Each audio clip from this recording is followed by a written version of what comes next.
Alright guys, before we get started, I'm just going to let you know that I am a newbie, complete newbie. I'm going to reference Iron Man a lot because it's what I'm building and it's what I love. It's very close to my arc reactor. It's cheesy.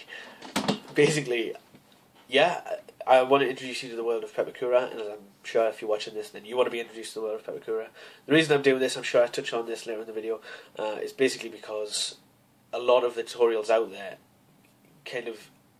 they overstep some parts, and I think that they take them for second nature, which is totally understandable, because you will as well. As soon as you get into all this kind of stuff, you'll realise how easy it is and how kind of second nature it becomes. But it's getting into it that I think people have really kind of forgot to mention, to be honest with you, in a lot of the tutorials.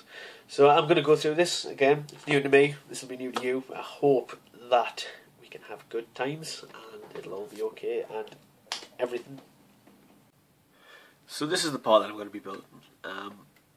Without these giant big things, flaps in them, because basically I think they're put in as a kind of filler if you're kind of wanting to fill the suit out and not wear it, whereas I'm actually wanting to be in the suit like a proper Tony Stark, like a proper fanboy. And so yeah, I'm just going to be building the neck piece. This is kind of, the helmet would be up here, and obviously bits would come down over here. That's where the jaw would be and all the rest of it. That's the back of the neck. So this is the bit that I'm going to be working on and showing you throughout the tutorial. The pages get printed off like this, but I only did 3 pages again. I've changed them into this shape. I don't want to go too much into the nuts and bolts of this Pepakura designer, because basically I don't know much about it. I just know about 3 or 4 buttons, and Stealth can teach you them 3 or 4 buttons, and you need to watch his video for this. But yeah, I'm gonna print these pages out and get to cutting. This is the fun part.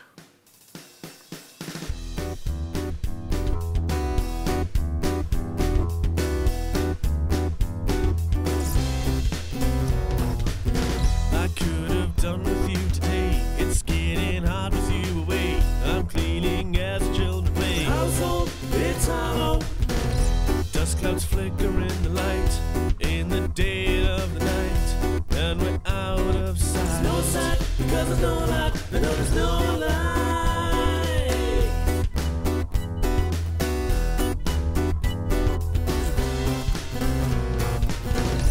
Neighbor got a letter, I tried to comfort her. The letter spoke the words. No news, a lot of bad news.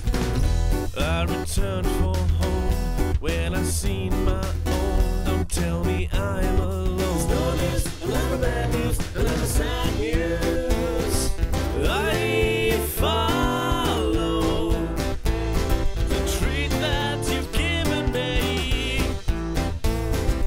I won't know why the list got to me. I'm unsure. Sentence was fair to say. Sky is hollow. The truth sets in of what's to be.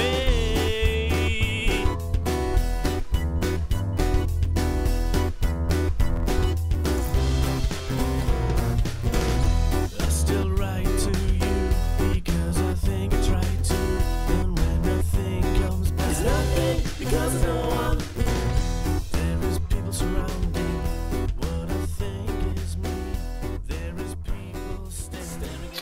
Alright guys, hopefully by now you've seen Stealth's video, which is the hero tutorials.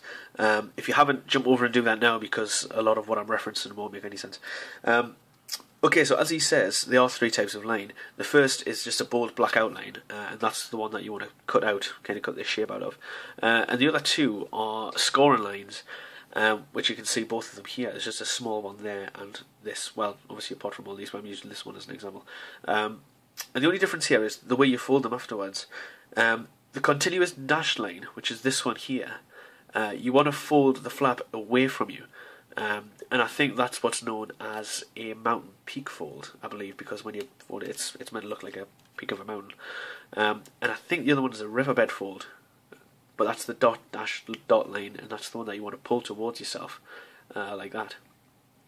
Pretty self-explanatory. Once you know that, you can go on and blast through the pieces and kind of fold all you like, fold the world up if you want. So I'm going to move on to gluing now, because once you've seen stealth video, the rest of it is pretty self-explanatory. This one's I've prepared earlier. I feel like I'm on Art Attack. This again, same method. As you can see, the dash lines I've folded away from myself there, and lines that you can see here, I've folded up towards myself. And I've actually glued 3 of these flaps on already. I'm just going to use this last one as an example. What you want to do is try and keep these flaps and kind of hold them once you've glued them. Hold them as long as you can and make sure that they're not going to move. Because basically they will slide around. If you don't apply the pressure, it's just going to look a complete mess. So I'm just going to use this for now to show you. Craft PVA glue. This one comes out quite bulky, I believe, so we have to be careful with this. Too much glue isn't going to kill it, but it will be a little bit messy. And again, that's just where you get the messy builds and things look out of place and all the rest of it. Like that, for example. I've just placed that there, and automatically glues just came over the side there. Again, not a problem. You can just wipe that stuff away. That's it's not going to matter, because I mean, at the end of the day, you're going to be fiberglassing this and resin and all the rest of it, which is just going to cover all of that. And anyways, ready for your final finish. So that's the last piece of that, and as you can see, I'm just kind of holding it and pressing it down to make sure that it's not going to move when I take my fingers off it and just let kind of freelance, you know.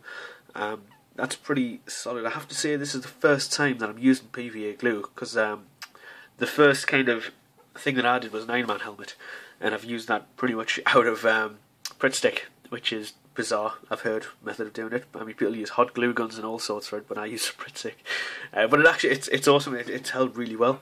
I'll show you that in a bit so I can reference that, and you'll see what I mean when it comes to building. One thing I want to go through quickly, something that really isn't rocket science.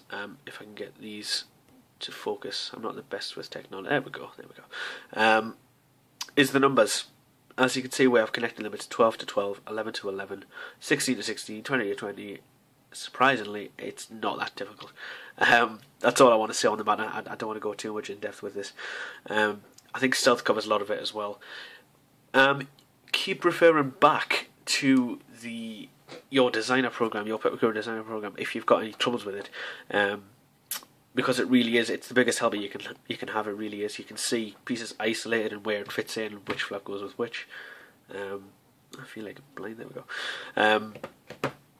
So yeah, just keep referring back to the program. Alright guys, here's the helmet.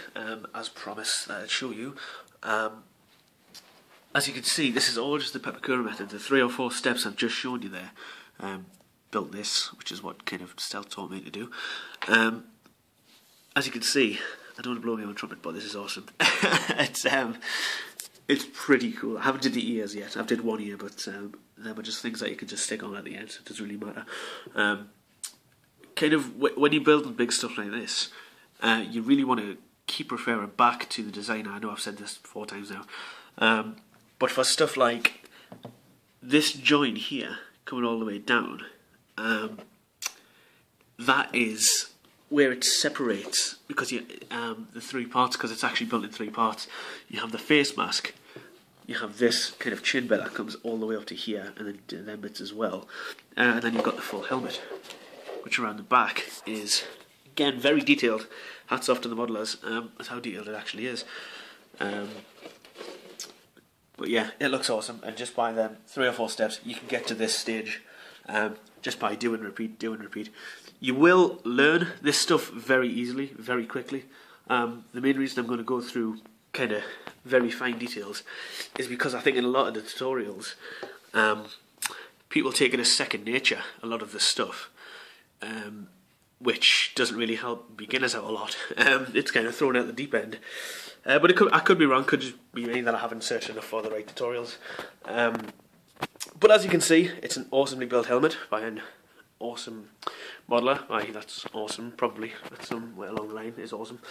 So I thank you very much for watching them, and the next stage will be what it's going to look like together. Thank you very much.